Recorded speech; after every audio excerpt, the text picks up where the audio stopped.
science right now, but I'm sure the junior doctors will disagree. As promised, joining me in the studio now is the man himself, GB News presenter Nigel Farage. Another busy day for you. I see you've had a haircut. I have, absolutely. Campaign ready with a haircut. Right, let's talk about a few different stories which are, both kind of disturbing and amusing in equal measure.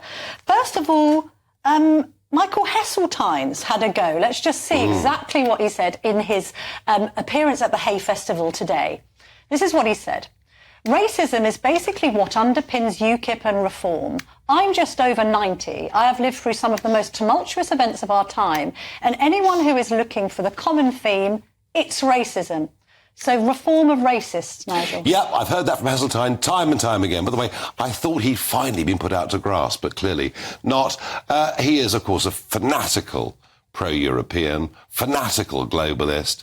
If he's in my personal company, he sort of physically has to... I mean, he literally can't... Does he speak to you or not? No, not really. Not really. I mean, I have done some debates with him head-to-head.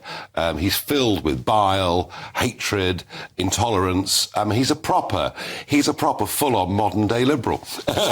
He can't accept that anybody else has a different view. So rather than saying, well, you know what, I've got a different point of view, he sinks to abuse. He's been doing it over and over with UKIP, with me, year after year. I wonder whether he does it so much that people still listen. He's an old bore. OK, on that bombshell, let's move on to the next story. You're talking about how much you like a debate. You're on Question Time. I know. Tomorrow night, do you know who you're on with? No. It's just been announced. Where's Streeting, I know. OK. Piers Morgan. Good Lord. Happy about that? Well, I didn't know Piers had any opinions. Oh, so now. It's really... Well, do you know what he stands for? And then on the other, he has an opinion. Yeah, I mean, he moves with the wind. He can have some quite surprising opinions. You never know. That's quite good sparring, then. You, Streeting and Morgan. Well, that programme, which used to be massive, you know, when we were all younger... I'm older than you, but Robin Day and then Dimbleby, of course, for 25 years. It was the real agenda-setting programme of the week. It's diminished hugely over the years.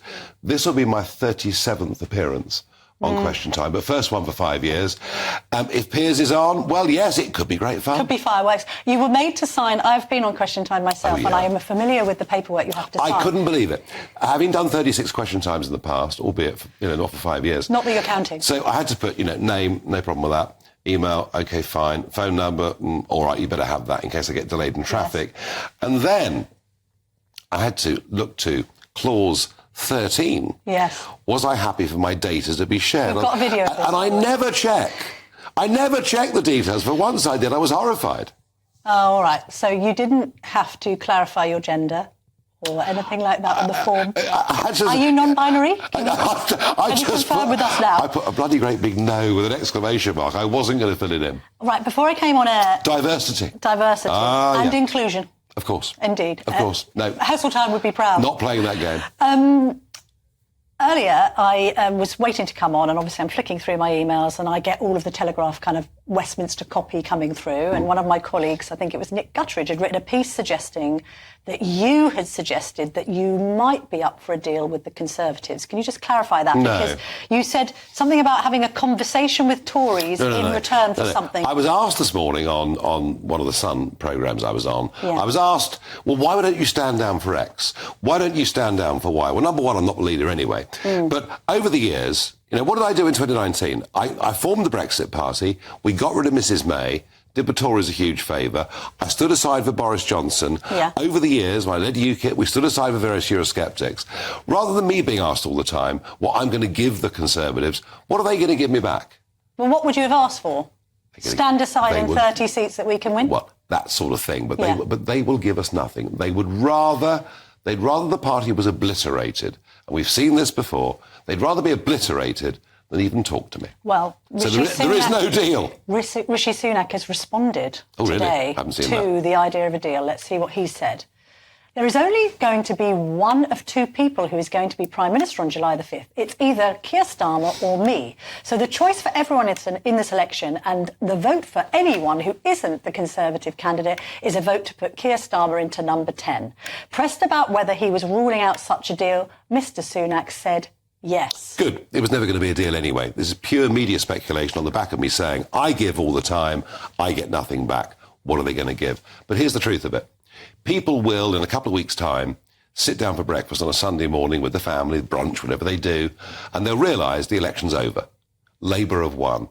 So actually, the real debate, if you are centre-right, the real debate isn't about who's going to be the next Prime Minister.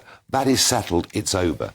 It's about who's going to be the voice of opposition in the next Parliament. Fair enough. We've just got some breaking news, which you can react to as well. Diane Abbott has said, by any means possible, I will continue to stand as the candidate for Hackney North. So just to put this into context, after she wrote what appeared to be an anti-Semitic letter to the Observer newspaper some months ago, she was stripped of the Labour whip.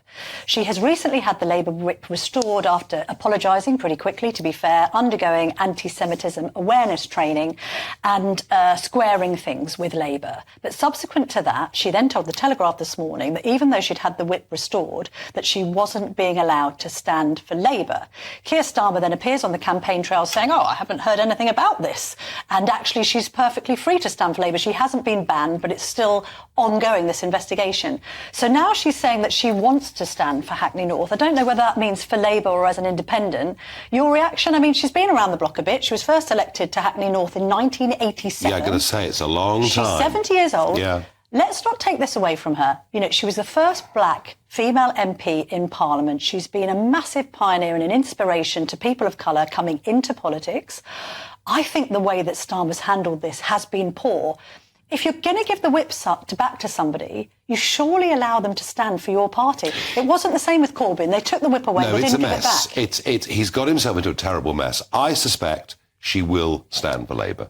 That's the way it feels to me right now, because having gone as far as to restore the whip, how can they possibly not let her stand as a candidate?